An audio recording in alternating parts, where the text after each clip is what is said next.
গণহত্যায় নেতৃত্ব দেওয়ার দায়ে আওয়ামী লীগকে বাংলাদেশের সরকারি কিংবা বিরোধী দল কোনো জায়গায় স্থান দেওয়া উচিত নয়। আপনারা জানেন 5ই আগস্টের পূর্বে বাংলাদেশে জুলাই মাস জুড়ে এবং 5ই আগস্টের আগ পর্যন্ত কি পরিমাণ মানুষদেরকে হত্যা করেছে এই ফ্যাসিবাদী শেখ হাসিনা। নিশ্চয়ই আপনারা জানেন গত 16 বছরের বিভিন্ন সময়ে যে গণহত্যাগুলো বিভিন্নভাবে চালিয়েছে তার যদি ফিরিস্তি আপনারা দেখেন তাহলে বাংলাদেশের যে কোনো প্রান্তের যে কোনো মানুষ শিউরে উঠবে। 5ই মের শাপলা চত্বর, তারপরে 28শে অক্টোবরের লগি বৈঠা, তারপরে আপনার 57 জন সেনা অফিসারকে হত্যা করা, আল্লামা দেলাওয়ার হোসেন সাঈদী সাহেবের রায়কে কেন্দ্র করে সারা দেশের মানুষদেরকে গণহত্যা করা, জুলাই বিপ্লব 2024কে কেন্দ্র করে সেখানে মানুষদেরকে হত্যা করা, প্রায় 1,500-এর অধিক মানুষ শুধু এক মাসে হত্যা করেছে এই ফ্যাসিবাদী শেখ হাসিনা। এখন কেউ কেউ ভাবছেন এই শেখ হাসিনাকে আবারও জাতীয় নির্বাচনে আনা যায় কিনা এবং আগামী দিনে বাংলাদেশে নির্বাচন করার ব্যবস্থা করা যায় কিনা। আমি স্পষ্ট করে বলছি, বাংলাদেশের মানুষ যে বিপ্লব সাধিত করেছে, যে বিপ্লব সম্পন্ন করেছে, সেই বিপ্লবের চেতনা এই নয় যে শেখ হাসিনাকে পুনর্বাসন করতে হবে কিংবা আওয়ামী লীগকে সরকার কিংবা বিরোধী দলে যাওয়ার স্কোপ করে দিতে হবে। আপনি নিশ্চয়ই জানেন একটি নির্বাচন স্বাধীন নির্বাচন, সেই নির্বাচনে তারাই অংশগ্রহণ করতে পারবে যারা দেশের মানুষের জন্য রাজনীতি করছে, যারা জনগণের কথা বলছে, যারা জনগণের উপরে গণহত্যা চালায়নি তারা সেই নির্বাচনে অংশগ্রহণ করবে। চোখের সামনে যারা গণহত্যা চালিয়েছে, যারা নির্বিচারে মানুষদের জীবন কেড়ে নিয়েছে, যারা হাজার হাজার আমার ভাই বোন মা বোনদেরকে এখনো অসুস্থ করে রেখেছে, তারা পঙ্গু হয়েছে, কারো চোখ নেই, কারো হাত নেই, অঙ্গ প্রত্যঙ্গ হারিয়ে এখন বিছনায় দিন রাত তাদের কঠিন পরিস্থিতির মধ্য দিয়ে যাচ্ছে। আর সেই সকল পরিবার যারা তাদের সন্তানদেরকে হারিয়েছে বা ভাই বোনদেরকে হারিয়েছে, আজকে তারা শহীদি পরিবার হিসাবে ধুকে ধুকে কাঁদছে। সেই সময়ে বাংলাদেশে আওয়ামী লীগ সরকারি দল কিংবা বিরোধী দলের আসার যে স্বপ্ন কেউ কেউ দেখাচ্ছেন, আমি মনে করি তারা বাংলাদেশের সবচেয়ে দেশদ্রোহিতার কাজটিই করছেন। দেশের মানুষের সাথে আপনি বেইমানি করছেন, আপনারা বেইমানি করছেন। বাংলাদেশে কোনো অবস্থায় এই দলটির চূড়ান্তভাবে বিচার নিষ্পত্তি হওয়া পর্যন্ত, এমনকি এই দলটিকে চূড়ান্তভাবে আমি মনে করি বাংলাদেশের এই মুহূর্তে যে অন্যায় করেছে সেই অন্যায়ের বিচার না হওয়া পর্যন্ত তাদের রাজনৈতিক নাম নিশানা পর্যন্ত থাকার কথা না। কিন্তু ভাবতে অবাক লাগে, স্বাধীনতা মাত্র 2 মাস হয়নি, তার মধ্যেই কেউ কেউ ভাবছেন যে আওয়ামী লীগ নামক দলটি নির্বাচনে আসলে অসুবিধা কোথায়। হ্যাঁ, আওয়ামী লীগ নামক দলটি নির্বাচনে আসলে বিশাল সমস্যা। প্রথম সমস্যা হচ্ছে আপনি আওয়ামী লীগের এই সকল গণহত্যাকে তাহলে মেনে নিলেন যে গণহত্যা করার পরেও রাজনীতি করা যায়, গণহত্যা করার পরেও মানুষের সাথে তাদেরকে মিশতে দেওয়ার সুযোগ দেয়া যায় এবং সুযোগ করে দিয়ে তাদেরকে ছলে বলে কৌশলে আপনি এই মুহূর্তে বিরোধী দলের চেয়ারে বসিয়ে দেওয়ার সুযোগ করে দেয়া যায়। আর বিরোধী দলের সুযোগ করে দেয়া মানেই হচ্ছে গণহত্যাকারী একটি দল সংসদে প্রতিনিধিত্ব করবে এবং তারা বাংলাদেশের আগামী দিনে আবারও আপনার উপরে চেপে বসে অনৈতিক নির্বাচনের মধ্য দিয়ে সরকারি ক্ষমতায় আসার স্বপ্ন দেখবে এবং একটা সময় বিদেশি দেশি বিভিন্ন ষড়যন্ত্রের মাধ্যমেই তাদেরকে ক্ষমতায় বসানো হবে। তাহলে কি হলো? যে আমার রক্তের উপরে গুলি চালালো, যে আমার শরীরের উপরে গুলি চালালো, যে আমার পরিবারের উপরে গুলি চালালো, যে আমার বাংলাদেশের মানচিত্রকে থুকে থুকে থুকে থুকে গিলে খেলো, যে আমার দেশের স্বাধীনতার সার্বভৌমত্বকে ধ্বংস করলো, তাকেই আবার আপনি আমরা পুনর্বাসনের ব্যবস্থা করে দিচ্ছি। প্রিয় সহযোদ্ধা ভাই বোনেরা, বাংলাদেশে আমার মনে হয়েছে যুদ্ধ এখনো শেষ হয়নি, যুদ্ধ এখনো বাকি রয়েছে।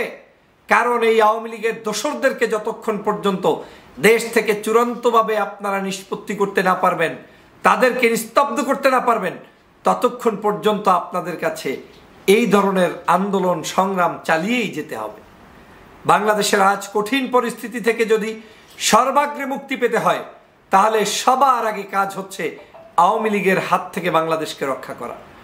এই দেশের সকল রাজনৈতিক দলের একটি বিষয় ঐক্যমতে পৌঁছতে হবে, সেটা হচ্ছে ফ্যাসিবাদ শেখ হাসিনাকে কোনো অবস্থায় বাংলাদেশে রাজনীতি করতে দেওয়া যাবে না, তার আওয়ামী লীগের কাউকে পুনর্বাসন করতে দেয়া যাবে না।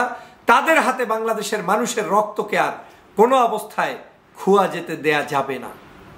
অতএব সেই জাতীয় সিদ্ধান্ত নেয়ার জন্য বাংলাদেশের সর্ববৃহৎ দল বাংলাদেশ জাতীয়তাবাদী দলের জননেতা জনাব তারেক রহমান সাহেব, বাংলাদেশ জামাত ইসলামের আমির ডাক্তার শফিকুর রহমান সাহেব, ইসলামী আন্দোলনের আমির চরমনায়ের পীর সাহেব হুজুর, এরপরে বাংলাদেশের অন্যান্য রাজনৈতিক দলগুলো যারা রয়েছেন ছোট বড়, প্রত্যেকের একটি জাতীয় ঐক্য দরকার এবং আপনাদের সিদ্ধান্ত নিতে হবে যে আওয়ামী লীগকে নিয়ে রাজনীতি করবেন কি করবেন না। যদি আওয়ামী লীগকে নিয়ে রাজনীতি করে এই আওয়ামী লীগকে পুনর্বাসন করানো হয়, যারা করবে তাদেরকে পর্যন্ত বাংলাদেশের জনগণ প্রত্যাখ্যান করবে। কারণ হয়তো আপনি মনে মনে ভাবছেন যে আওয়ামী লীগ রাজনীতি করলে কোনো একটা সুবিধা হতে পারে, ভবিষ্যতে হয়তো তাদের সাথে আপনার একটা মিউচুয়াল আন্ডারস্ট্যান্ডিং হতে পারে, কিন্তু আপনি জাতির সাথে যে বড় একটা ক্ষতি করবেন সেই ক্ষতি থেকে আপনি উঠতে পারবেন না। এখন কি হতে পারে? আওয়ামী লীগ না থাকলে বিএনপি ক্ষমতায় আসবে, কিংবা জামাত ক্ষমতায় আসবে, কিংবা জামাত বিরোধী দল হবে। এই তো জামাত বিরোধী দল হয়েও যদি কোনো অবস্থায় তারা কোনো সময় ক্ষমতায় আসে, তাও আপনার বিরোধী দল থেকে ক্ষমতায় আসবে যারা, তারা হচ্ছে আপনাদেরই শুভাকাঙ্ক্ষী দল। কিন্তু খুনি লুটেরা যারা দেশকে ধ্বংস করেছে, মানুষকে হত্যা করেছে, তাদেরকে কোনোদিন বাংলাদেশের জমিনে রাজনীতি করার সুযোগ দিলে এই দেশে বিএনপির পরবর্তীতে 5 বছর ক্ষমতায় থাকতে না থাকতেই আপনাকে টেনে হেঁচড়ে এই আওয়ামী লীগই আবার নামিয়ে তারপরে আওয়ামী লীগ ক্ষমতায় বসার চেষ্টা করবে। অতএব এই দেশে কারা রাজনৈতিক অধিকার পাবে সেটা স্পষ্ট সংবিধানে রচিত করতে হবে। অধিকার তারাই পারবে যারাই বাংলাদেশের মানুষের অধিকার নিয়ে কথা বলবে, অধিকারের জন্য লড়াই করবে। বর্তমানে এই 2024-এর একটি গণহত্যাকে কেন্দ্র করেই আপনি সিদ্ধান্ত নিতে পারেন যে আওয়ামী লীগ কি এদেশের জনগণের অধিকার নিয়ে কথা বলে? আওয়ামী লীগের খুন, আওয়ামী লীগের লুটেরা বাহিনী সারা বাংলাদেশের ধন সম্পদ যেভাবে লুণ্ঠন করেছে, চুরি করেছে, ডাকাতি করেছে, তারপরেও তার সাথে কি মুসলেখা করে একসাথে বসে রাজনীতি করার সুযোগ আছে? তার সাথে বসে কি আপনার কোনো ধরনের বাংলাদেশ বিনির্মাণের স্বপ্ন বোনার সুযোগ আছে? কোনো অবস্থায় নেই।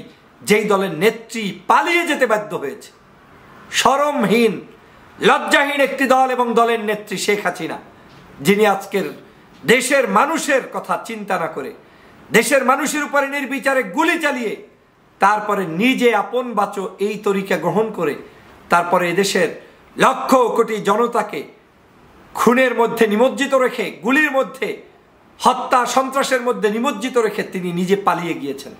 তার আবার রাজনীতি কিসের? তিনি এদেশ থেকে সম্পদ চুরি করেছেন, তার পরিবারের প্রত্যেকটি সদস্য বাংলাদেশের ধন সম্পদ চুরি করেছেন, তার আবার রাজনীতি কিসের? অতএব আসুন, সে যে দলের হোক, যে মতের হোক, যারাই আওয়ামী লীগের এই দোসরদেরকে পুনর্বাসনের জন্য কথা বলবেন, চেষ্টা করবেন, তাদের বিরুদ্ধে আমাদের গর্জে উঠতে হবে। বাংলাদেশের আর যাই হোক, ফ্যাসিবাদের দোসরদের রাজনীতি করার কোনো অধিকার অন্তত পক্ষে তাদের বিচার চূড়ান্তভাবে শেষ হওয়ার আগ পর্যন্ত নেই এবং দেয়া ঠিক হবে না। যারাই দিবেন তারাই জাতির মির্জাফর, যারাই দিবেন তারাই জাতির সাথে প্রহসন করবেন, প্রতারণা করবেন, বিশেষ করে ছাত্র জনতার এই বিপ্লবকে তারা কলঙ্কিত করবেন। আসুন সবাই মিলে ঐক্যবদ্ধভাবে খুনি এই লুটেরা বাহিনীদের হাত থেকে দেশকে রক্ষার জন্য বাংলাদেশের আইন এবং বাংলাদেশের জাতীয় ঐক্যমত গড়ে তুলি, যাতে করে আওয়ামী লীগের কোনো ধরনের অস্তিত্ব বাংলাদেশের আগামী নির্বাচনগুলোতে না থাকে, সেই ব্যবস্থা করতে হবে। সবাইকে ধন্যবাদ।